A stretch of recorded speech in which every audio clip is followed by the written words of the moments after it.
Bonjour les amis. La dualité réside dans le fait de séparer les choses et les gens. La vie humaine se déroule dans la dualité. C'est de cette manière que nous découvrons les différences et les contraires.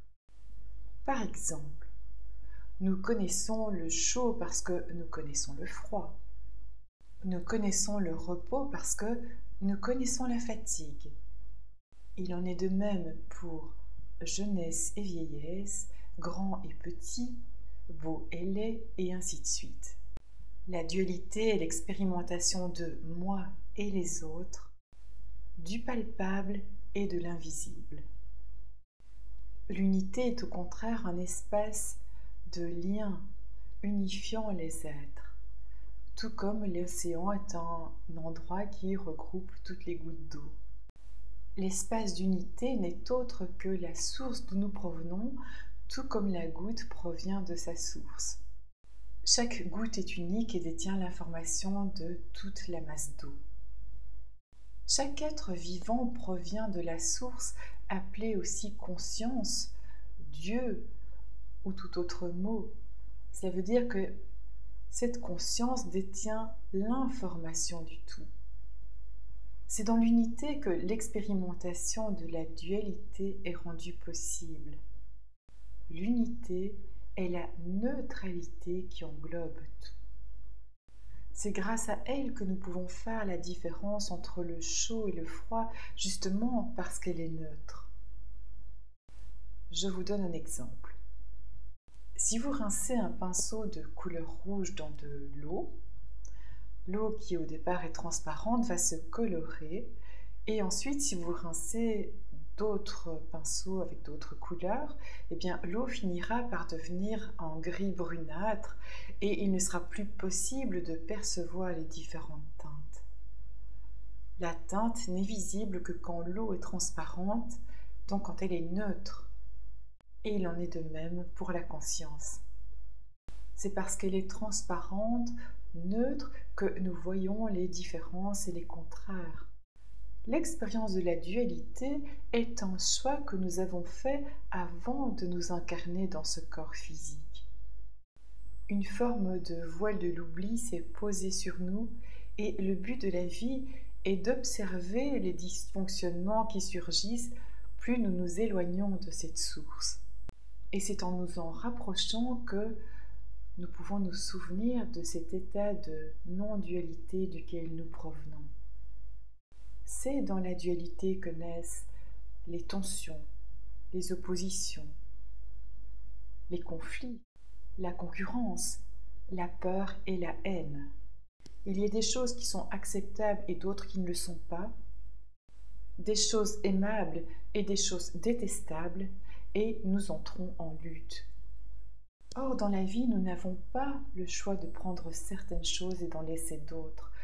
Nous sommes obligés de composer avec la totalité de ce qui se présente à nous et nous développons des comportements de défense.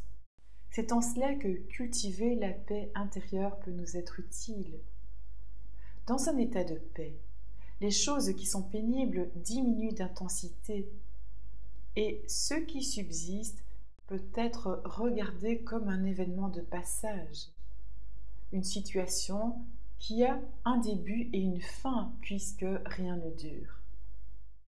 En étant dans l'acceptation que les choses se passent comme elles se passent, elles perdent leur pouvoir de torture mentale et les émotions qui découlent de ces pensées finissent par se dissoudre. Le meilleur moyen de faire face aux difficultés de la vie n'est certainement pas de faire semblant qu'on ne les voit pas, de les fuir, ou d'essayer de changer des choses sur lesquelles nous n'avons pas de pouvoir, ou encore de transformer nos sentiments, mais accepter ce qui est. Attention, je ne dis pas qu'il faut rester les bras ballants, accepter qu'une personne souffre devant nos yeux sans lever le petit doigt pour l'aider. Prétendant que rester coincé sous une roue de voiture est un fait qui doit être accepté et qui finira par se régler tout seul, c'est évidemment ridicule. Nous sommes soulagés lorsque la police, l'armée, les pompiers, les ambulanciers viennent à notre secours. Accepter, ça veut dire accepter de ressentir les sentiments, les émotions qui nous traversent à un moment donné, et accepter que c'est ce que nous vivons en l'instant nous permet de les atténuer parce que nous les accueillons, nous les vivons, nous les voyons et nous les laissons se dissoudre de manière naturelle et donc très efficace. Jung nous expliquait déjà très bien cela à son époque. Il parlait de persona, c'est-à-dire le masque social que nous portons et auquel nous devons faire attention de ne pas nous identifier, sans quoi nous serions enfermés dans des rôles, dans des attitudes et donc dans des croyances limitantes. Il parlait également de l'ombre, c'est-à-dire toutes les parties que nous n'avons pas envie de voir. Or, les ombres ne disparaissent qu'avec beaucoup de lumière. Cela veut dire que nous devons regarder ce qui se joue en nous, devenir conscients de nos choix et de nos comportements. Le travail de notre vie consiste à ouvrir les yeux sur ce que nous sommes au plus profond de nous-mêmes, ce qui est très différent de ce que nous paraissons être. En ouvrant les yeux, nous voyons aussi tout ce que nous n'avons pas tellement envie de voir.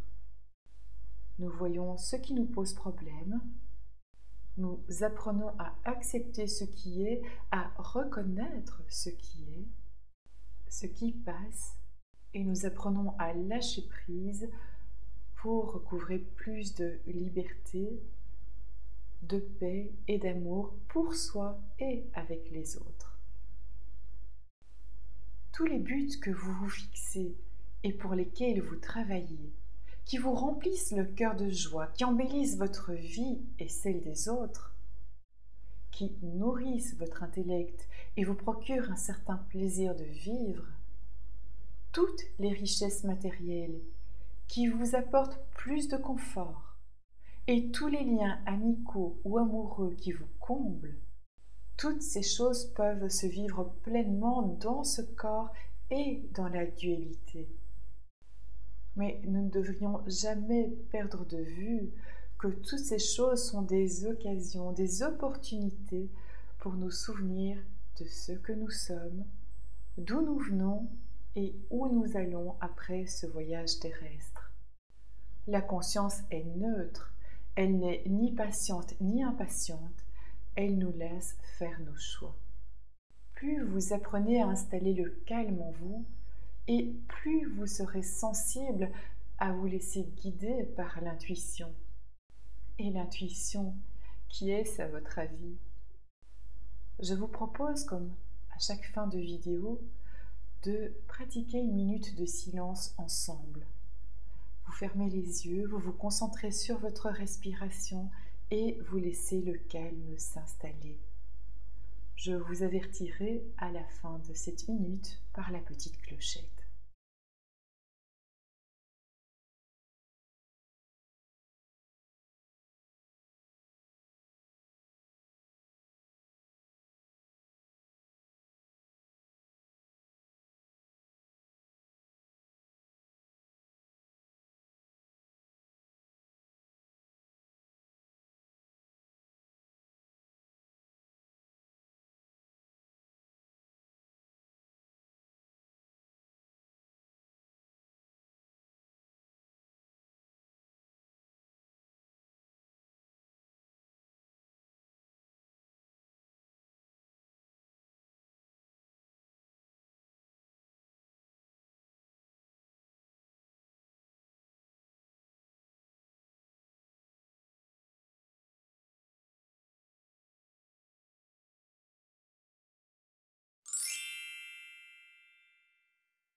Voilà, vous revenez, vous ouvrez les yeux. Ok. C'est dans le calme du soi que nous sommes tous unis. Merci.